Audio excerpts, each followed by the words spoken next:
Karen Diamond was a mother, she's a grandmother, a beloved member of her community. She was at that weekly march for the first time the day she was attacked. Our Mark Salinger shares more about her from some of the people who knew her best. It's been nearly 1 month, a month of pain, a month of fear, and a month of fighting to survive.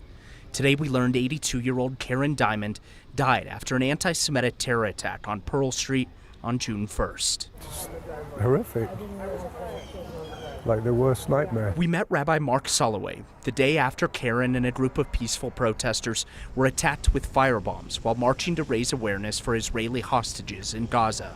Nearly a dozen people injured were part of his congregation. Tragically, the person who is most seriously injured, it was their first time going on the walk. They decided that they wanted to join for the first time, and this happened. Karen was a wife, a mother of 2, and a grandmother of 5.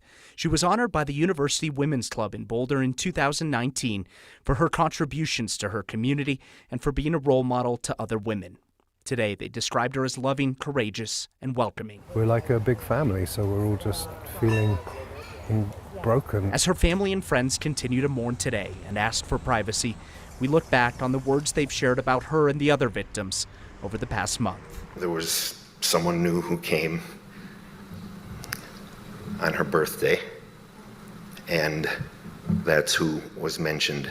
That was probably the greatest victim. I know these people personally. I've known them for a very, very long time. They're pillars of this community. They're friends.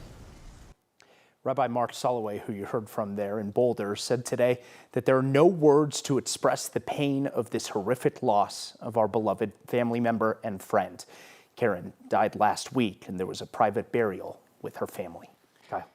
We understand that a grieving family is always going to make their own choices about whether they want to talk publicly. In this case, there is a real level of heightened sensitivity about the way that some of these families have been treated by members of the media. Absolutely, and that's why we chose to use some of those old sound bites and old interviews with the rabbi and friends that knew her as well. But there have been instances and situations over the past couple of weeks in which reporters have shown up, not from our station, but have shown up at people's houses, at victims' houses, calling the rabbi's cell phone or showing up at the rabbi's house. And that has obviously put everybody on edge in the middle of an already very challenging situation.